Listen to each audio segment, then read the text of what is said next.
Company अब भारत के खिलाफ आर्बिट्रेशन और कई सारे मसलों को लेकर अब कदम उठाने के बारे में सोच रही है। दरअसल हुआ यह है कि साल 2013 में भारत और ईरानी कंपनी के बीच एक बहुत बड़ी डील हुई थी। ये डील 2.5 बिलियन डॉलर की थी और इस डील के होने के बाद 3 सालों तक इस पर काम होता रहा। इस डील के अंतर्गत भारत को तकरीबन 2.5 मिलियन मीट्रिक टन। अस्सलाम वालेकुम दोस्तों, ईरान और भारत से एक बहुत बड़ी खबर निकलकर सामने आ रही है। खबर यह है कि ईरान अब भारत के खिलाफ एक बहुत बड़ी कानूनी कार्रवाई कर रहा है और इसकी असेंबली में अब ये बहस चल रही है कि भारत को सबक सिखाया जाए, क्योंकि दोस्तों भारत ने ईरान को धोखा दे दिया है। ईरान और भारत के दरमियान कारोबार था। तकरीबन 15 साल के लिए अमेरिका ने सिर्फ और सिर्फ भारत को इजाजत दे रखी थी तो ईरान से तेल खरीदे और ईरान भी भारत से हर चीज खरीद सकता है। ये अमेरिका का दोहरा मयार भी देखिए कि पाकिस्तान को कह रहा है कि कुछ ना खरीदो, लेकिन अपने बाप भारत को हर चीज खरीदने की इजाजत दे रहा है। अब दोस्तों हुआ क्या था कि भारत ने तो ईरान से बार्टर सिस्टम के तहत मुआहदा कर लिया। ये मुआहदा ऐसा होता है जिसमें आप डॉलर से चीजें नहीं खरीदते बल्कि सामान के बदले सामान लिया जाता है। अब भारत को चाहिए था तेल, भारत ने खूब ईरान से सस्ता तेल ले लिया और उसके बदले ईरान को चाहिए था स्टील। दोस्तों ईरान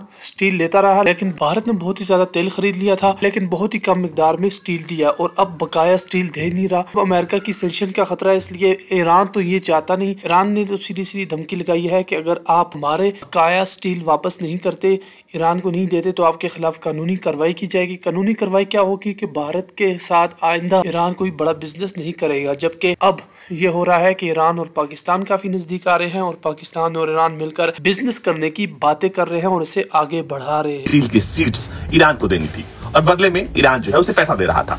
इसी डील के आधार पर IGEDC यानी कि Iranian gas engineering and development company ने भारत को 125 बिलियन डॉलर एडवांस में पैसे जमा कर दिए। लेकिन हुआ ये कि भारत ने समय पर उस डील को पूरा नहीं किया, यानी भारत को जितनी शीट्स स्टील की ईरान को देनी थी उतनी उन्होंने नहीं दी। बदले में ईरान की ऑयल मिनिस्ट्री ने भारत को भर भर के तेल दिया और अब इस पूरे मसले को लेकर ईरान भारत से नाराज है। कहा गया है कि 3 सालों में भारतीय पक्ष की तरफ से केवल 18 कंसाइनमेंट्स ईरान आए थे, जिसका कुल वजन 4,70,000 मीट्रिक टन था, जो कि पूरे ऑर्डर का सिर्फ एक छोटा सा हिस्सा है। अब इसको लेकर ईरान की संसद में बहस हो रही है कि कैसे इस मसले को आगे बढ़ाया जाए और इस डील को पूरा किया जाए या फिर भारतीय पक्ष की तरफ अब कोई कानूनी कार्रवाई की जाए। अब इस पूरे मसले को लेकर सिंगापुर की एक आर्बिट्रेशन अथॉरिटी से ईरान बात कर रहा है और इसे आगे बढ़ाने के लिए ईरानी संसद की मंजूरी बेहद जरूरी है, क्योंकि ईरान की आर्टिकल 139 में बिना मंजूरी के इसमें सिंगापुर की ये कंपनी कुछ भी नहीं कर सकती। अब ऐसे में भारत के खिलाफ नाराजगी किस स्तर पर है,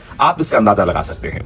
आपको बता दें कि पहले बार्टर सिस्टम की वजह से भारत बड़े पैमाने पर ईरान से तेल का आयात कर रहा था। ईरान ने तेल सप्लाई के मामले में सऊदी अरब को ही पीछे छोड़ दिया था। भारत के लिए ट्रेड सिस्टम काफी सुटेबल था। हालांकि अमेरिकी प्रतिबंध के बाद भारत और ईरान के बीच ट्रेड में भारी गिरावट दर्ज की गई है, लेकिन अब ईरान का दावा है कि जो डील भारत और ईरान ने की थी उसे भारतीय पक्ष ने पूरा नहीं किया है।